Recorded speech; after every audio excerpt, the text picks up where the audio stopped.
Hi guys, I assume this is live, and I just wanted to talk a little bit about beliefs and how beliefs make it difficult for us to try and attempt and become a better person, or start losing weight, or be able to quit smoking, or get rid of that fear maybe of flying that was always holding us back in some way.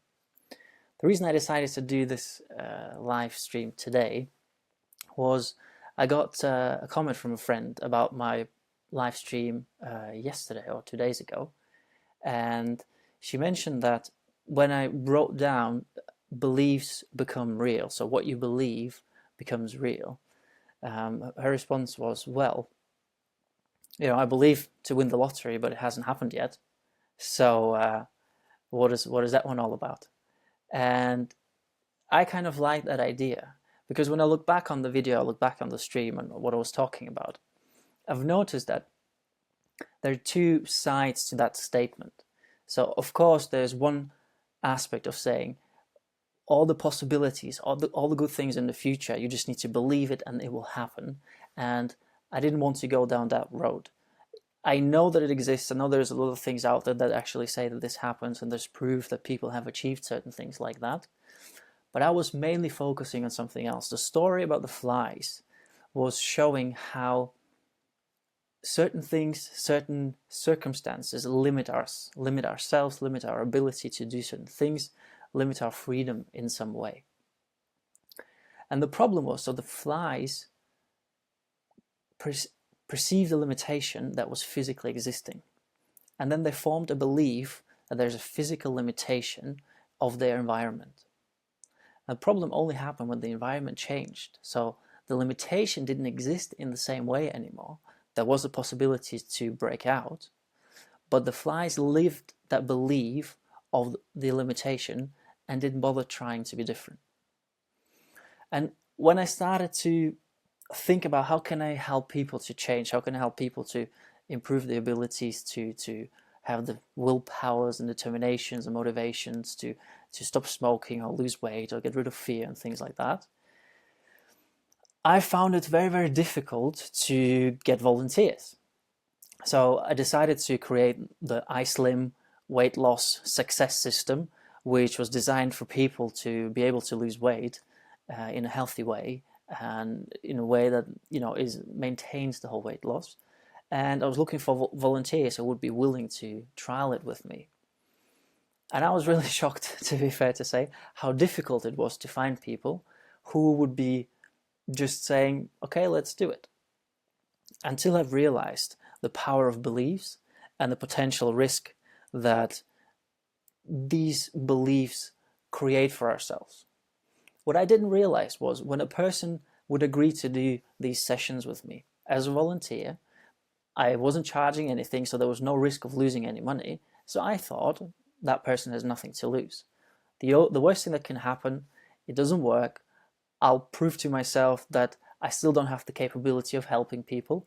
I'll somehow deal with that, but the other person has nothing to lose. And I couldn't be more wrong, because what I didn't realize was that that person who, for example, wanted to lose weight, they have tried maybe once, maybe twice, maybe more to lose the weight, and they had successes, but they found themselves being back at the same place, overweight, unhappy, and not knowing what to do. And that experience has proved to them certain limiting beliefs about themselves that they couldn't deny existed. So when somebody loses weight and then gains them back, what does it prove to them?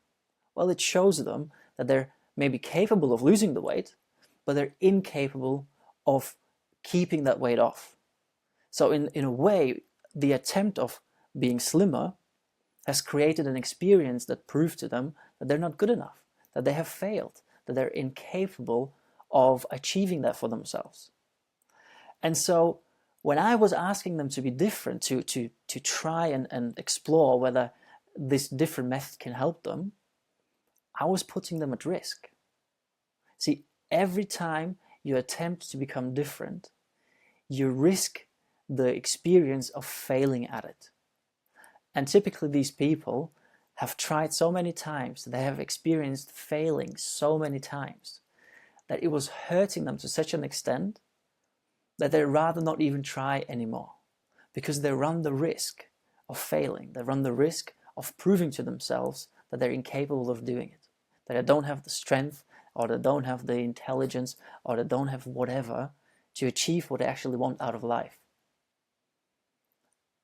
And they never knew that attempting to be different is always part of that journey, will always be to have the risk to fail, to have the risk to prove to you that belief about yourself is true, that you're not good enough, that you're not wanted, that you are a failure, that you are stupid, that you are weak.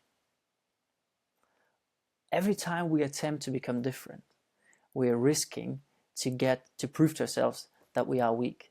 Every time we want to be strong, we run that risk.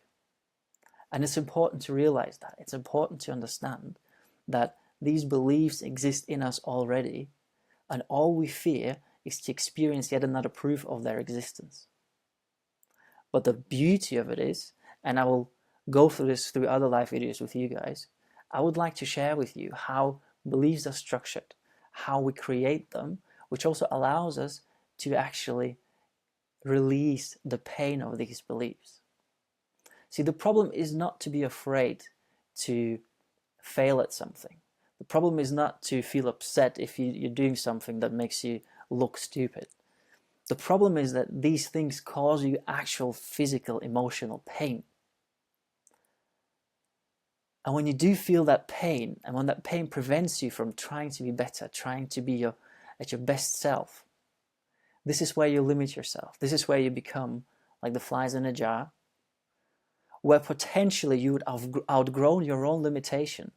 Potentially you're already capable of so much more, but you're too afraid to find it out because you're afraid of the pain that you might experience.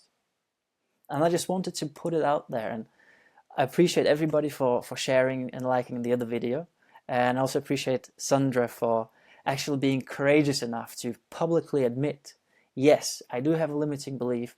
I believe something about myself that causes me pain, and that's okay. I'm okay with admitting it.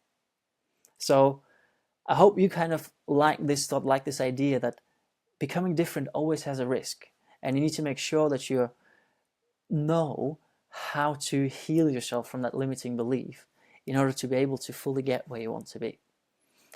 I would like to know from you guys whether you enjoyed this video. Please leave something in the comment, whether you liked it or not. If you're honest enough, please admit if you have a limitation that holds you back, whether that you're afraid of public speaking, or you're afraid of flying, or you don't like to be, in groups or speaking to in front of people, which is the public speaking again. It's all life, what can you do?